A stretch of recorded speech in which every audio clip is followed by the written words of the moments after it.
আজকে আবারও যাচ্ছি বাবার বাড়িতে। মাটি, বাতাস আর গ্রামের সেই পরিচিত রাস্তাগুলো। এই রাস্তা শুধু দূরত্ব নয়, স্মৃতির গল্প। বাবা মায়ের সঙ্গে ছোট মুহূর্তগুলোকে গুছানো ভালোবাসা।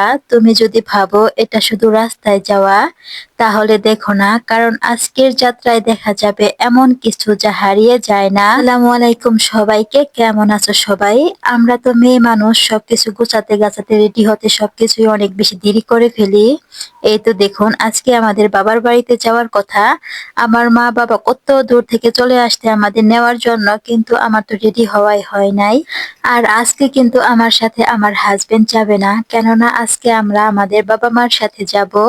আর আমার হাজবেন্ড তো সবসময় অনেক বেশি ব্যস্ত থাকে, যার কারণে বেশি একটা যেতে পারে না। আর আমাদের শ্বশুর বাড়ির এলাকার রাস্তাটা কিন্তু অনেক বেশি সুন্দর। এত সুন্দর রাস্তা দেখতে দেখতে যেতে কিন্তু ভালোই লাগে। এই তো দেখুন আমার দুই ছেলের অবস্থা, তারা তো নানুর বাড়ি যাওয়ার কথা শুনলে অনেক বেশি খুশি হয়ে যায়। আজকে আমার দুই ছেলে তার নানা নানুকে অনেকদিন পর দেখতে পেয়েছে, যার কারণে তারা তো আজকে অনেক বেশি খুশি। আমার বাড়িতে যাওয়ার কথা শুনলে আমি আর কি খুশি হই, আমার দুই ছেলে তো আমার থেকে আরো অনেক বেশি খুশি হয়। মাঝখান থেকে কষ্ট পায় আমার হাজবেন্ড, কেননা আমরা বাড়িতে না থাকলে সে অনেক বেশি একা একা হয়ে যায়, আর তার নাকি একটু ভালো লাগে না। আর আমরা যাওয়ার সময় কিছু জিনিস কেনাকাটা করে নিচ্ছিলাম।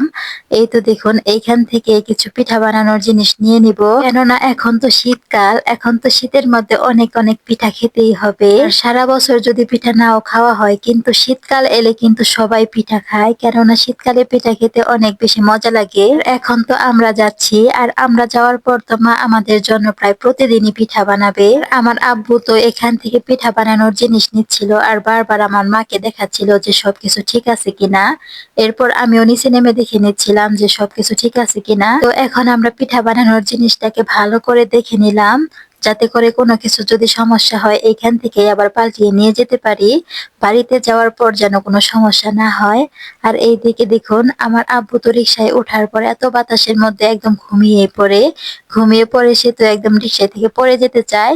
তাই আমরা সবাই মিলে কথা বলছিলাম, একটু হাসাহাসি করতেছিলাম, যাতে করে আমার আব্বুর ঘুমটা ভেঙে যায় আর সে রিক্সা থেকে পড়ে না যায়। আর আমি তো সব সময় আমাদের যাওয়ার পথের রাস্তাটার কথা অনেক বেশি প্রশংসা করি, অনেক বেশি সুন্দর।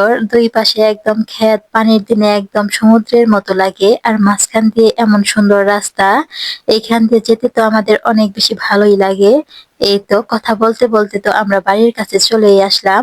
আর আমার দুই ছেলে কিন্তু এত সময় ধরে ঘুমাচ্ছিল, এই তো বাড়িতে আসার সাথে সাথে তারা দুজনে জাগনা হয়ে গেল। এই তো এখন আমরা বাড়িতে চলে যাব। আর হ্যাঁ, তোমরা কিন্তু অবশ্যই আমাকে এইটা জানাতে ভুলো না যে আমার ভিডিওগুলো তোমাদের কাছে কেমন লাগে। যদি ভালো লেগে থাকে তাহলে অবশ্যই আমাকে কমেন্ট করে জানিয়ে দিও। আজকের ভিডিওটি এই পর্যন্তই। আল্লাহ হাফেজ।